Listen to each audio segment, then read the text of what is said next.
Hello, ഇന്നത്തെ ഈ പുതിയ വിശകലനത്തിലേക്ക് എല്ലാവർക്കും സ്വാഗതം. ദിനോസറുകൾക്കും വളരെ മുമ്പുള്ള കാലം, അതായത് നമ്മൾ ഇന്ന് പോകുന്നത് നേരെ പാലിയോസോയിക് യുഗത്തിലേക്കാണ്. അന്നത്തെ പുരാതന സമുദ്രങ്ങളിൽ ജീവിച്ചിരുന്ന അതിശയകരമായ ചില കടൽ ജീവികളെക്കുറിച്ച് നേരിട്ടറിയാൻ പോവുകയാണ് നമ്മൾ. റെഡിയല്ലേ? ദിനോസറുകൾക്കും വളരെ മുമ്പ് ഈ ഭൂമി ശരിക്കും ഭരിച്ചിരുന്നതാരായിരിക്കും? നിങ്ങളെപ്പോഴെങ്കിലും അങ്ങനെ ചിന്തിച്ചിട്ടുണ്ടോ? ശരിക്കും ഒരു അന്യഗ്രഹലോകം പോലെയായിരുന്നു അന്നത്തെ നമ്മുടെ ഭൂമി.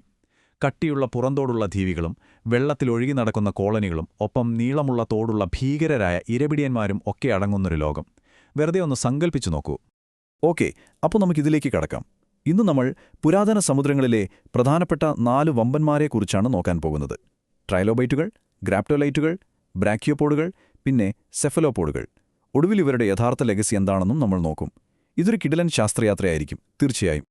ഇതിൽ ആദ്യം വരുന്നത് ട്രൈലോബൈറ്റുകളാണ്. ആ കാലഘട്ടത്തിലെ ആദ്യകാല ആധിപത്യം മുഴുവൻ ഇവരുടെ കൈകളിലായിരുന്നു. അപ്പോ ഈയൊരു സംഖ്യയൊന്ന് ശ്രദ്ധിച്ചേ, 521 ദശലക്ഷം വർഷങ്ങൾ. കേൾക്കുമ്പോൾ തന്നെ നമുക്കൊരു അത്ഭുതം തോന്നില്ലേ?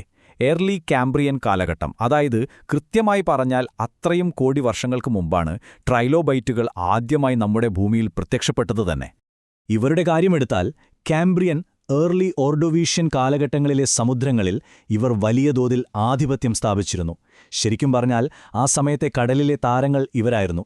എന്നാൽ പെർമിയൻ കാലഘട്ടത്തിന്റെ അവസാനത്തോടെ, അതായത് ഏകദേശം 252 ദശലക്ഷം വർഷങ്ങൾക്ക് മുമ്പ് അവയ്ക്ക് പൂർണ്ണമായും വംശനാശം സംഭവിച്ചു. ആദ്യകാല പാലിയോസോയിക് യുഗത്തെക്കുറിച്ച് പഠിക്കാൻ ശാസ്ത്രജ്ഞരെ സഹായിക്കുന്ന വളരെ പ്രധാനപ്പെട്ട ചില ഫോസിലുകളാണിവ.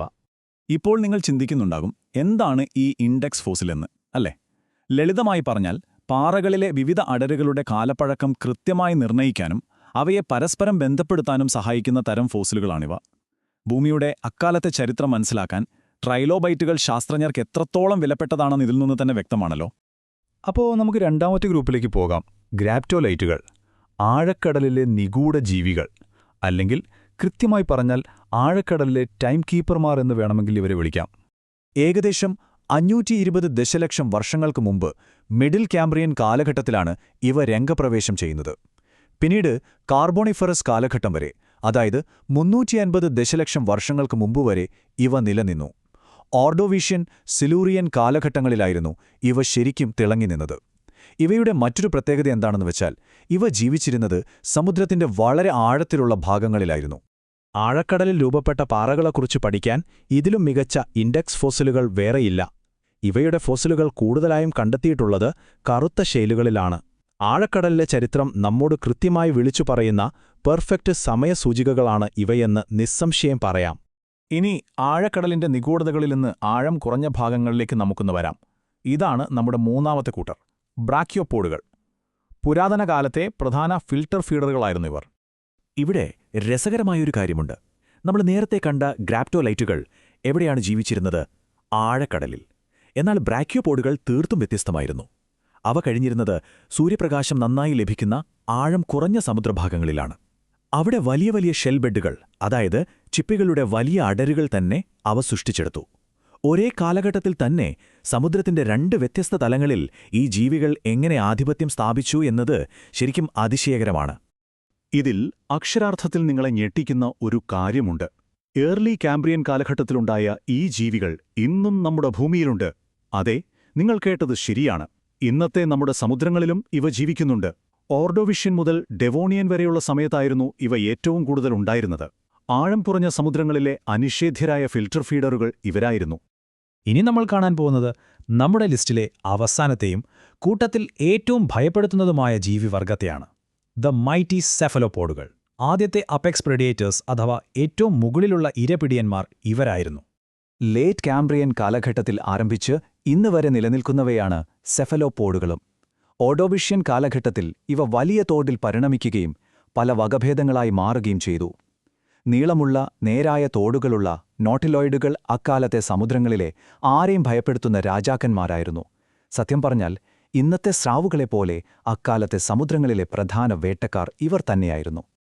ഇത് വളരെ വ്യക്തമായി കാണിച്ചു തരുന്നത് ഇവയുടെ അതിശയകരമായ പരിണാമം തന്നെയാണ്. ആദ്യകാലത്തെ നോട്ടിലോയിഡുകൾ ക്രൂരരായ വേട്ടക്കാരായിരുന്നു. എന്നാൽ കാലക്രമേണ പരിണമിച്ചുണ്ടായ അവരുടെ പിൻഗാമികളായ അമോണോയിഡുകളോ അവ മീസോസോയിക് കാലഘട്ടത്തെക്കുറിച്ച് പഠിക്കാനുള്ള വളരെ പ്രധാനപ്പെട്ട ബയോസ്ട്രാറ്റിഗ്രാഫി ഉപകരണങ്ങളായി മാറി. ഇവയുടെ പരിണാമം ശരിക്കും ഭൂമിയുടെ ചരിത്രത്തിന്റെ ഗതി തന്നെ മാറ്റിമറിച്ചു എന്ന് പറയാം. ഇനി ഈ 4 സമുദ്രജീവികളുടെയും അന്തിമവിധി എന്തായിരുന്നുവെന്നും അവ ശാസ്ത്രത്തിന് നൽകിയ ബാക്കി പത്രങ്ങൾ എന്തൊക്കെയാണെന്നും നമുക്ക് പരിശോധിക്കാം. പാലിയോസോയിക് യുഗത്തിന്റെ യഥാർത്ഥ അവകാശികൾ ഇവരായിരുന്നു.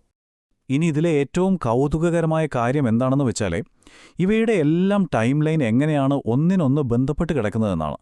ട്രൈലോബൈറ്റുകളും ഗ്രാപ്റ്റോലൈറ്റുകളും എങ്ങനെയാണ് വ്യത്യസ്ത കാലഘട്ടങ്ങളിൽ ഭൂമിയിൽ നിന്നും ഇല്ലാതായതെന്നും എന്നാൽ ബ്രാക്യോപോഡുകളും സെഫലോപോഡുകളും എങ്ങനെയാണ് ഇന്നും അതിജീവിച്ച് നിൽക്കുന്നതെന്നും ഈ വിവരങ്ങൾ വളരെ കൃത്യമായി കാണിച്ചു തരുന്നുണ്ട്. ഒന്നാലോചിച്ച് നോക്കൂ, ഒരു വശത്ത് പൂർണ്ണമായും വംശനാശം സംഭവിച്ച ട്രൈലോബൈറ്റുകളും ഗ്രാപ്റ്റോലൈറ്റുകളും, മറുഭാഗത്തോ കോടിക്കണക്കിന് വർഷങ്ങളിലെ കാലാവസ്ഥ വ്യതിയാനങ്ങളെയും വലിയ വലിയ വംശനാശങ്ങളെയും അതിജീവിച്ച് ഇന്നും നമ്മുടെ സമുദ്രങ്ങളിൽ ജീവിക്കുന്ന ബ്രാക്യോപോഡുകളും സഫലോപോഡുകളും. പ്രകൃതിയുടെ ശരിക്കുമൊരു അതിശയകരമായ സന്തുലിതാവസ്ഥയാണിത്, അല്ലേ? കോടിക്കണക്കിന് വർഷങ്ങൾ നീണ്ടുനിന്ന ഈ വലിയ ടൈം ലൈൻ ഒന്ന് പരിശോധിച്ചാൽ തന്നെ ആ ഒരു വ്യാപ്തി നമുക്ക് മനസ്സിലാകും. 521 ദശലക്ഷം വർഷങ്ങൾക്ക് മുമ്പുള്ള ഏർലി കാംബ്രിയൻ മുതൽ ഇന്നത്തെ കാലം വരെ നീളുന്ന ഈ വലിയ കാലയളവിൽ ഈ ജീവികൾ എങ്ങനെയാണ് സമുദ്രങ്ങളെ അടക്കി ഭരിച്ചിരുന്നതെന്നും ഭൂമിയുടെ ചരിത്ര കാലഘട്ടങ്ങളെ നിർവചിക്കാൻ ശാസ്ത്രജ്ഞരെ അവ എങ്ങനെയെല്ലാം സഹായിച്ചുവെന്നും ഇതിൽ നിന്ന് വളരെ വ്യക്തമാണ്. അപ്പോൾ നമ്മളിവിടെ മനസ്സിലാക്കേണ്ട ഏറ്റവും പ്രധാനപ്പെട്ട കാര്യം ഇതാണ്: വെറുതെ കുറേ ജീവികൾ ജീവിച്ചു മരിച്ചുപോയി എന്നതല്ല ഇവിടെ വിഷയം. നമ്മുടെ കാലിനടിയിലുള്ള ഈ പാറകളുടെ പഴക്കം നിർണ്ണയിക്കാനും ഭൂമിയുടെ ചരിത്രം കൃത്യമായി മനസ്സിലാക്കാനും സഹായിക്കുന്ന ഇൻഡെക്സ് ഫോസിലുകളായും ടൂളുകളായും ഈ പുരാതന ജീവികൾ ഇന്നും നമ്മെ സഹായിക്കുന്നുണ്ട്. ചുരുക്കി പറഞ്ഞാൽ അവയില്ലായിരുന്നെങ്കിൽ ഭൂമിയുടെ ഭൂതകാലം നമുക്കൊരു വലിയ ചോദ്യചിഹ്നമായി തന്നെ തുടർന്നേനെ. അതാണ് സത്യം. ഓക്കെ, അവസാനിപ്പിക്കുന്നതിന് മുമ്പ് നിങ്ങളെ ചിന്തിപ്പിക്കുന്ന ഒരു കിടിലൻ ചോദ്യം ഞാൻ ചോദിക്കാം. ബ്രാക്യോപോഡുകളും സെഫലോപോഡുകളും ഏകദേശം 50 കോടി വർഷങ്ങളോളം എല്ലാത്തിനെയും അതിജീവിച്ച് നിലനിന്നെങ്കിൽ ഇനി വരാൻ പോകുന്ന ഒരു 50 കോടി വർഷങ്ങൾക്ക് ശേഷം നമ്മുടെ സമുദ്രങ്ങളെ ഭരിക്കാൻ പോകുന്ന ജീവികൾ ഏതായിരിക്കും? എന്തു തോന്നും? ഈ വലിയ ചോദ്യം നിങ്ങൾക്കായി വിട്ടുകൊണ്ട് ഇന്നത്തെ ഈ വിശകലനം നമ്മളിവിടെ അവസാനിപ്പിക്കുകയാണ്. ഈ യാത്ര നിങ്ങൾക്കിഷ്ടമായെന്ന് കരുതുന്നു. വീണ്ടും കാണാം.